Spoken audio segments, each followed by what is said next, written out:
All right, so one common objection to presuppositional apologetics is that it represents an argument in a circle. And so the objector it's says... circular, right? How can you assume what you're trying to prove, right? That's a circular argument. Right? Bible is the word of God. Because it says it's the word of God, therefore it's the word of God. There we go. That's all you Christians do, is just go, well, I believe this book, therefore it says to believe the book, and therefore you believe the book. You haven't moved the needle anywhere. And so the one objector says it has no real power to persuade anyone. No one's been persuaded by that at all, except for all the people who have.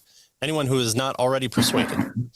Frame handles this objection at greater length in the book, and I think he does a decent job from what I've read on it. But I may say a brief word here. This is Poythress, is that this picture of a circle of presuppositional apologetics is a misunderstanding, and it's probably one presuppositionalism. If once you understand presuppositionalism, the circularity argument against it should be probably the very first thing that you learn once you get a good grasp on what presuppositionalism is.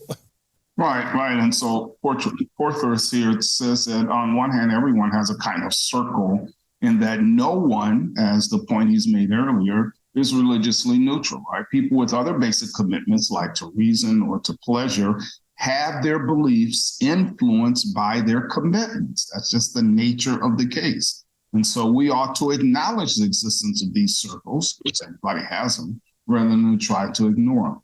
Given that the circles exist, then he tells us we can still present evidence and arguments, right? Just as the apostles did.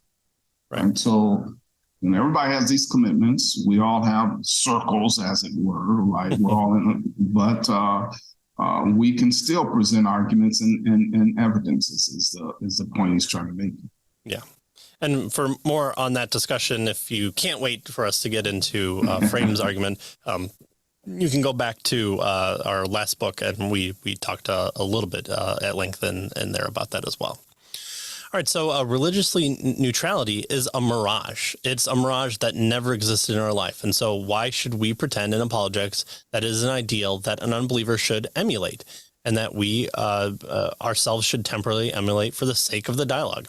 It is disloyalty to Christ to pretend the desire for neutrality is a good thing.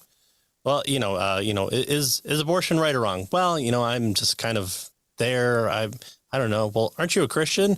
Well, yeah, but it's a thing, and I'm just there. We wouldn't accept neutrality there because we know Christianity talks about things like murder of the innocent, protection of children. And so to play the middle of the road in that argumentation is similarly here when you say, well, all of reality is dependent on something, but it might not be God. Well, but aren't you a Christian? Don't you believe that it's dependent on God fully and everything? Well, I mean, yeah, I guess, but maybe not. So really.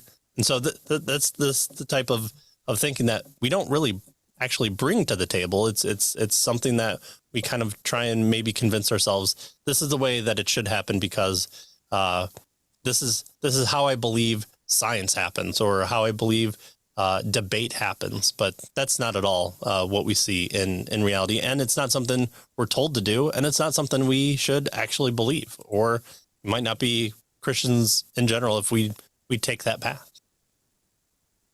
Mm-hmm. And so he goes on to say that talk about the centrality of the Bible in human living. Right, the Bible's picture of a proper human living is radically different from the world's picture, and the difference occurs already at a very basic level, namely over the question of the independence of human thinking and the independence of human decision making. Right. And so that's the key issue here that he wants us to see. So he wants us to approach the question of the independence, this independence of thinking and decision-making, considering how the Bible describes the place that verbal communication from God plays in human living. From the Reformers is going back to Ad Fontes, going back to the sources, going back to not what this teacher said about this teacher who said about this teacher. It's going back to the ultimate standard and knowing from the ultimate standard what our commitments are. God created human beings in the beginning with this process of verbal communication already in view. We were created by God to have continual communication with him. We falsify what we are what we are as creatures when we attempt to just work out the truth independently. So this is something revealed to us as the exact opposite of the way that we are told to operate.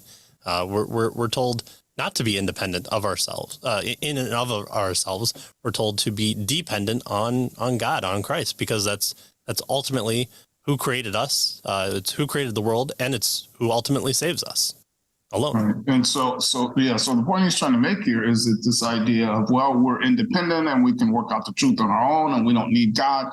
He says, no. We were created by God to communicate with God, with others, and to have a relationship with God. And so working out things independently isn't the way that God intended us to do as a creation. And he calls this the disastrous fruit of independence, right? The Bible includes some instances of human beings attempting the alternative strategy of working independently of God.